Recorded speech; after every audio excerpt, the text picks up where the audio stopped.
Good morning students.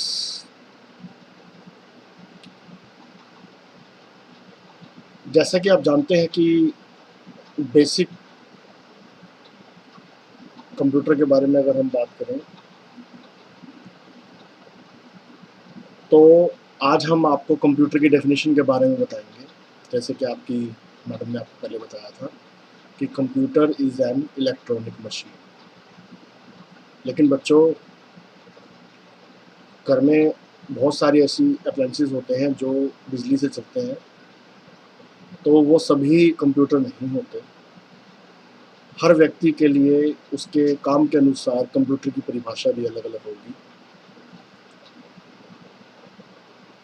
एक व्यक्ति जो कंप्यूटर पर अकाउंट्स का काम करता है, अगर उससे पूछा जाए कि कंप्यूटर क्या होता है, तो उसके लिए कंप्यूटर एक काम करने की, एक खाते बनाने की मशीन है।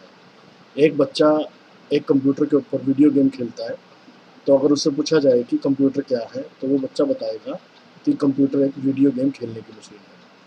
ठीक है, लेकिन ये सच्चाई नहीं है। हम कंप्यूटर को कार्य के अनुसार उसकी परिभाषा नहीं बता सकते। तो आज मैं आपको कंप्यूटर की एक स्टैंडर्ड डेफिनेशन बताने जा रहा हूँ, जिसको आप सभी बच्चे लर्न करेंगे और अपनी नोटबुक में उसको लिख भी लेंगे। बेटा, आज से बहुत समय पहले साइंटिस्ट लोगों ने दो ग्रह समझते हो, प्लैनेट, ठीक है, दो प्लैनेट की बीच की दूरी नापने के लिए एक डिवाइस का आविष्कार किया, जिसको उन्होंने बोला कैलकुलेटर, है ना। ठीक है, तो कैलकुलेटर क्या होता है? जैसे कि आप जानते हैं, कैलकुलेटर के बारे में अगर हम बात करें तो कैलकुलेटर जब भी आप देखते हो वो 8 डिजिट, 10 डिजिट या 12 डिजिट का होता है। ठीक है, लेकिन अब ये डिजिट्स क्या होते हैं? जैसे कि मान लो आप बात कर रहे हैं 1000, तो 1000 के अंदर कितने डिजिट हुए? 4। कैसे? 1, 10, 100 एंड 1000। ठीक है, तो अभी दो प्लैनेट के बीच में जो कैलकुलेशन थी वो 10 डिजिट और 12 डिजिट से भी क्या थी, ज़्यादा थी। उस वजह से कंप्यूटर्स का जब कैलकुलेटर का आविष्कार किया गया, तो कैलकुलेटर के द्वारा भी कैलकुलेशन छोटी हो गई। तो उन्होंने एक ऐसा डिवाइस बनाया जिसके अंदर 256 डिजिट की कैलकुलेशन होती है। अब 256 डिजिट का मतलब क्या हुआ? अगर मैं बात करूं, फिगर पे बात करूं, अगर मेरी फिगर्स की बात करूं मैं, 1, 10, 100, 1000, 10,000, 1 लाख, 10 लाख, लाख के बाद क्या आता है? 1 करोड़, 10 करोड़, है ना। ठीक है, उसके बाद जो भी आएगा मिलियन, ट्रिलियन, बिलियन, जो भी है, आप कितना कैलकुलेट कर लो, वो आपका 15 डिजिट तक आपको पता है मैक्सिमम। अभी वो कितने डिजिट तक कैलकुलेशन कर सकता है कंप्यूटर? 256 डिजिट तक क्या कर सकता है? कैलकुलेशन कर सकता है। तो ग्रेट कैलकुलेशन, है ना। तो अभी उसे कैलकुलेटर कहना एक बहुत बड़ी बेवकूफ़ी थी। तो उसे कैलकुलेटर कहने के बजाय बच्चों क्या बोला गया? कंप्यूटर। ठीक है, जैसे कि इसका नाम बता रहा है, वर्ब की फॉर्म आपको मैडम ने करवाई होगी ना। ठीक है, तो वर्ब की फॉर्म के अनुसार अगर हम बात करें कंप्यूटर, कंप्यूटस्ट, है ना। ठीक है, तो कंप्यूट का मीन्स होता है गणना करना, है ना। कंप्यूटर का मतलब गणना करने वाला। ओके, तो what is computer? Computer is a calculating machine. ठीक है जी। तो आज के बाद आपसे अगर कोई भी पूछेगा कि कंप्यूटर क्या होता है, तो आपने computer is an electronic machine कहने की बजाय आपने क्या बोलना है कि कंप्यूटर एक कैलकुलेटिंग मशीन है, कंप्यूटर कैलकुलेटिंग डिवाइस है। ठीक है, इलेक्ट्रॉनिक डिवाइस तो ये है, लेकिन जो उसका काम है, वो मेन इसका जो वर्क है वो क्या है? It is a calculating machine. ठीक है, अब इसके अलावा मैं आपको बताऊंगा कि कंप्यूटर के अंदर और क्या क्या डेफिनेशन बन सकती हैं। तो कंप्यूटर के अगर हम स्ट्रक्चर के बारे में बात करें तो कंप्यूटर किस प्रकार काम करता है? अभी आपके पापा मान लो किसी बिजनेसमैन हैं या कोई शॉप चला रहे हैं, या तो उनके मन में एक विश होती है कि मेरा बेटा भी बिल्कुल मेरे की तरह काम करे, जैसे मैं काम करता हूँ मेरा बच्चा भी बिल्कुल वैसे ही काम करे, है ना। ठीक है, तो उसी के अकॉर्डिंग वो आपके अंदर क्या करते हैं? उसी के अकॉर्डिंग वो आपके अंदर आपकी जो पालन पोषण है वो उसी हिसाब से करते हैं, वो आपको उसी हिसाब से एजुकेशन देने की कोशिश करते हैं, टीचर्स के साथ भी उसी के अकॉर्डिंग कंसल्ट करते हैं, राइट। चलो, अभी ये बात मैं आपको बाद में बताऊंगा, ये बात मैंने आपको क्यों बोली उसका कारण है। अभी हम एक बार जोड़ते हैं कि जब कंप्यूटर को किसी ने बनाया होगा तो उसने यही बात सोची होगी कि क्यों, अभी मैंने वही बात आपको बोली कि आपके पेरेंट्स ने सोचा कि आपके पापा सोचते हैं कि मेरे की तरह मेरा बेटा भी काम करे, तो अभी इंसान को भी क्या चाहिए, इंसान भी यही सोचेगा ना कि जो काम, जैसे काम इंसान करता है बिल्कुल सिमिलर एक ऐसी मशीन बनाई जाए जो क्या काम करे, क्या काम करे, जो बिल्कुल इंसान की तरह काम करे, ठीक है। तो जो भी साइंटिस्ट थे, mister Charles Babbage is the father of the computer, तो उन्होंने क्या किया, उन्होंने ये देखा कि अगर कंप्यूटर की तरह, सॉरी, इंसान की तरह अगर कोई मशीन बनानी है तो सबसे पहले इंसान को ही स्टडी किया जाए कि इंसान किस प्रकार कार्य करता है, ह्यूमन बीइंग किस प्रकार कार्य करते हैं, ठीक है। तो उन्होंने क्या किया, ह्यूमन बीइंग को रिसर्च किया, तो यह देखा गया कि इंसान मुंह से बोलता है, ह्यूमन बीइंग मुंह से बोलता है, ठीक है। और उसके बाद में उसके ईयर, उसकी नोज, उसके जो आईज या उसकी जो स्किन है, सेंसिंग ऑर्गन होते हैं, उनके द्वारा कोई भी डिवाइस, कोई भी सिग्नल क्या हो सकता है, इनपुट हो सकता है। अब सिग्नल इनपुट होने से क्या मतलब है, कंप्यूटर के अंदर कोई भी जानकारी इंफॉर्मेशन के रूप में जाती है, जिसको हम क्या बोलते हैं, डाटा। तो डाटा को हम क्या बोलेंगे, collection of information is called data, means सूचनाओं को इकट्ठा करना डाटा कहलाता है, राइट। अभी डाटा क्या होगा, जैसे आपका, आप स्कूल में आए, आपने अपना एडमिशन फॉर्म फिलअप किया और स्कूल के अंदर आपका name, father name, grandfather name, आपका डेट ऑफ बर्थ, आपकी मम्मी का डेट ऑफ बर्थ, आपका आधार कार्ड नंबर, आपकी हाइट, आपका वेट, आपका कलर, है ना, ठीक है, आपका सेक्शन, आपका रोल नंबर, ये सारी चीजें आपने एक फॉर्म पे लिख दी और आपने उसको स्कूल में सबमिट करवा दिया, स्कूल ने उस सारे डाटा को कंप्यूटराइज कर दिया, तो उसको हम क्या बोलेंगे, data, right. Means raw material, means raw information को एक वैल्यूएबल इंफॉर्मेशन में क्या कर दिया बेटा, चेंज कर दिया, ओके। तो इस प्रकार वैल्यूएबल इंफॉर्मेशन में चेंज करेंगे तो वो काम, वो इंफॉर्मेशन को कंप्यूटर में क्या करना पड़ेगा, इनपुट करवाना पड़ेगा।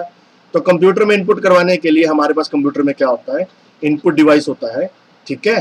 तो हमारे कीबोर्ड और हमारा माउस, वो दोनों ही एक इनपुट डिवाइस है जो एज ए इनपुट डिवाइस की तरह काम करते हैं। तो कंप्यूटर की परिभाषा बनी, computer is that in which we can input the data, ठीक है, कि कंप्यूटर एक वो डिवाइस है जिसके अंदर हम डाटा को इनपुट कर सकते हैं। दूसरी डेफिनेशन कंप्यूटर की, अभी देखिए, अभी मैं बोल रहा हूं, आप सुन रहे हैं, आपके कान में मैंने बोला 1 + 1 + 1 + 1, राइट। आपने उसको सुना, आपने उसको माइंड में क्या कर लिया, सेव कर लिया। मैंने आपको बोला, बताओ बेटा मैंने क्या बोला आपको, तो आप बोलोगे ना, सर आपने 1 बोला, फिर प्लस बोला, फिर 1 बोला, राइट। तो कहीं ना कहीं आपके दिमाग में, आपकी मेमोरी में कहीं ना कहीं आप उसे रख रहे हो, तो कंप्यूटर में भी कहीं ना कहीं स्टोर कर रहे हो। तो कंप्यूटर में भी इसी प्रकार जो डाटा हम उसमें इनपुट करवाएंगे, जो इन्फॉर्मेशन हम उसमें इनपुट करवाएंगे, वो कहीं ना कहीं कंप्यूटर के अंदर सेव जरूर होगा, और जो इन्फॉर्मेशन सेव होगी उस इन्फॉर्मेशन को कंप्यूटर सेव करेगा। तो कंप्यूटर की जिस जगह में वो सेव होगा उसको हम क्या बोलेंगे, मेमोरी ऑफ ए कंप्यूटर। अभी क्या हुआ, मेमोरी भी 2 तरह की होती है बेटा। अभी जैसे मान लीजिए आपको मैंने बोला कि आप कल याद करके आओगे, कल आप लर्न करके आओगे, तो आप क्या करोगे, अपनी उसको परमानेंट मेमोरी में सेव कर लोगे। और कई चीज़ ऐसी होती है, मैंने बोला बेटा आपको लर्न करने की जरूरत नहीं है, सिर्फ सुनने की जरूरत है, तो आप उसको अपनी टेम्परेरी मेमोरी में सेव करोगे, राइट। तो अभी आपने कंप्यूटर के बारे में जो डेफिनेशन दी, वो डेफिनेशन यह थी कि computer is that in which we can input the data. Now the second definition of computer, computer is that in which we can store the data either into the temporary memory, either into the permanent memory. तो temporary memory का example होता है, computer के अंदर एक device होता है जिसको हम क्या बोलते हैं, रैम। आपकी मैडम ने आपको बताया भी होगा, random access memory. Random access memory क्या होता है, रैंडम का मीनिंग होता है किसी भी चीज को लगातार जाना, काम करना किसी चीज का रैंडमली। जैसे मैं आपको बोल रहा हूँ 1 + 1 + 1 + 1 + 1 + 1 + 1, तो अभी आप क्या कर रहे हो, डाटा रैंडमली, आप रैंडमली कैलकुलेट कर रहे हो। एक्सेस का मतलब होता है किसी चीज को रीड करना या राइट करना। मशीन मीन्स जो ये काम करेगी उसको हम क्या बोलेंगे, RAM, random access memory, RAM. कभी भी आपने देखा होगा आपके मोबाइल फोन में, जब भी आपके पास कोई मिस्ड कॉल आती है और आप मोबाइल की बैटरी को बाहर निकाल देते हो, तो वो डाटा, वो जो मोबाइल नंबर होता है वो उसमें सेव नहीं रहता। दैट मीन्स वो आपके मोबाइल की टेम्परेरी मेमोरी में सेव था। लेकिन जैसे ही वो उस नंबर को अगर आप अपने फोन की मेमोरी में क्या कर लेते हो, सेव कर लेते हो, तो वो कौन सी मेमोरी होती है, आपकी परमानेंट मेमोरी होती है, जिसके अंदर आपने डाटा को क्या कर लिया, सेव कर लिया। राइट। तो इस प्रकार हमने देखा कि कंप्यूटर के अंदर जो हमारी कंप्यूटर के अंदर टेम्पररी मेमोरी होती है उसका एग्जांपल क्या है, रैम, रैंडम एक्सेस मेमोरी। और हम डाटा को ये चाहते हैं कि डाटा को हम सेव कर लें। हम डाटा को सेव क्यों करेंगे, ताकि दोबारा फ्यूचर में हम उसका यूज कर सकें, राइट। तो फ्यूचर में यूज करने के लिए हम क्या करेंगे, डाटा को सीडी में, डीवीडी में, पेन ड्राइव में, एसडी कार्ड में, इन सब चीजों के अंदर क्या कर लेंगे, सेव कर लेंगे, ठीक है। तो उसको हम क्या बोलेंगे, सेकेंडरी स्टोरेज डिवाइसेस बोलेंगे, परमानेंट डिवाइसेस बोलेंगे, या उनको हम मास स्टोरेज डिवाइस भी बोल सकते हैं। उसके अंदर हम क्या करेंगे, सेव कर लेंगे, राइट। सो कंप्यूटर की डेफिनेशन बनी, computer is that in which we can input the data. Next definition is computer is that in which we can store the data into the temporary and into the permanent memory.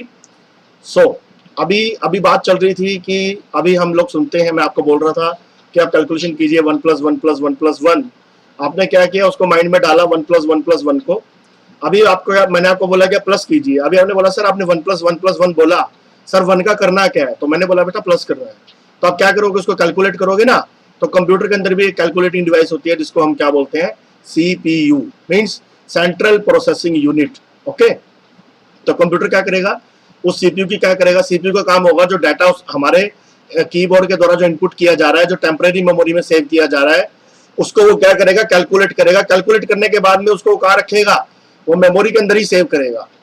तो computer की तीसरी definition क्या बनी, computer is that in which we can processing the data. तो computer के अंदर data processing करने के लिए कौन सा डिवाइस होता है, सीपीयू, सेंट्रल प्रोसेसिंग यूनिट, ठीक है। तो अभी मान लीजिए मैंने आपको बोला कि बेटा 1 + 1 + 1, ओके, मैंने 1 3 टाइम क्या किया, सम किया, और आपने उसको क्या किया, अपने माइंड में स्टोर कर लिया, आपने उसकी कैलकुलेशन कर ली। अभी मैं आपको बोलूंगा कि बेटा बताओ इसका आंसर क्या होगा, तो आप अपने माउथ से क्या बताएंगे, उसका आंसर देंगे कि उसका आंसर क्या है, 3। तो उसी प्रकार जब आप कंप्यूटर पे 1 + 1 + 1 करते हो, आप उस पर जब कैलकुलेटर पे या कंप्यूटर पे जब इक्वल का बटन दबाते हो, तो कंप्यूटर आपको शो करता है मॉनिटर में, जो कि एक डिस्प्ले यूनिट है, कि उसका आंसर क्या आएगा, 3 आएगा, राइट। सो कंप्यूटर की डेफिनेशन क्या बनी, 4 डेफिनेशन बनी कंप्यूटर की। Computer is that in which we can output the data, right, okay. अभी मान लीजिए आपने डाटा को, अभी आउटपुट भी 2 तरह का होगा। अगर आपको सॉफ्ट कॉपी चाहिए तो उसके लिए क्या होगा, मॉनिटर होगा। अगर आपको हार्ड कॉपी चाहिए तो उसके लिए क्या होगा, प्रिंटर होगा, right. So computer is that in which we can output the data using printer and monitor. अभी कंप्यूटर के अंदर और एक मैनुअल जब हम काम करते हैं तो दोनों में क्या डिफरेंस होता है। जब हम मैनुअल काम करते हैं तो कंप्यूटर के अंदर, मैनुअल के अंदर हम कोई भी चेंज करेंगे तो सारी जगह कटिंग होगी, बार बार उसमें हम एडिटिंग नहीं कर सकते हैं। लेकिन कंप्यूटर के अंदर अगर हम किसी चीज को अगर एक बार सेव कर देते हैं तो हम 1000 ऑफ टाइम क्या कर सकते हैं, उसमें चेंज कर सकते हैं, जिससे सारा डाटा क्या हो जाएगा, कोई भी गड़बड़ नहीं होगी, वो डाटा क्या हो जाएगा, ऑटोमेटिकली सेव हो जाएगा, राइट, ठीक है। तो इस प्रकार कंप्यूटर की 5th डेफिनेशन क्या बनी, computer is that in which we can modify the data. तो आप अपनी नोटबुक में डेफिनेशन को राइट डाउन करेंगे, या अपनी बुक में राइट डाउन कर लेना एक जगह पे, या लिख के आप एक पेज को अपनी जो आपकी बुक, अगर आपने बुक ले ली है तो आप उसमें उसको चिपकाएंगे, ठीक है। तो मैं आपको कंप्यूटर की डेफिनेशन लिखवा रहा हूँ, आप इसे राइट डाउन करेंगे तो, और बोलेंगे भी। कल मैं आपसे सुनूंगा इस बात को। आप अगर मुझे जरूरत लगी तो मैं आपको बोलूंगा कि 3-4 बच्चे उसको ग्रुप में उसको रिकॉर्ड करके साउंड भेजे मेरे पास, ठीक है। तो computer is that in which we can input the data using the keyboard and mouse, ये लिखेंगे आप। Computer is that in which we can store the data using the memory, example temporary memory, RAM, random access memory, permanent memory, example hard disk, pen drive, CD, DVD, SD card. Third definition of a computer is that in which we can process the data using the CPU. CPU के example क्या होंगे आपके, मैं आपको बताऊंगा, अभी आप छोटे हैं, थोड़ा बाद में बताऊंगा मैं आपको जब आपके टॉपिक में आएगा ये। Fourth definition, computer is that in which we can output the data using the keyboard and using the printer and using the monitor, okay। अगर हमें सॉफ्ट कॉपी चाहिए तो हम क्या करेंगे, मॉनिटर का यूज करेंगे। अगर हमें हार्ड कॉपी चाहिए तो हम प्रिंटर का यूज करेंगे। 5th definition, computer is that in which we can modify the data and update the data, right। So in a short, computer is that in which we can input the data, we can store the data, we can process the data, we can output the data, we can modify the data and we can update the data. तो जो last में मैंने आपको बोला है, आप चाहे तो सभी डेफिनेशन को एक साथ जोड़ के भी बता सकते हैं, ओके। तो आज का लेक्चर आपका यही है। आज आपने जाना कि कंप्यूटर क्या होता है, what is the definition of a computer. So आप इस डेफिनेशन को अपनी नोटबुक में क्या कर लेंगे, राइट डाउन कर लेंगे। Okay, thank you.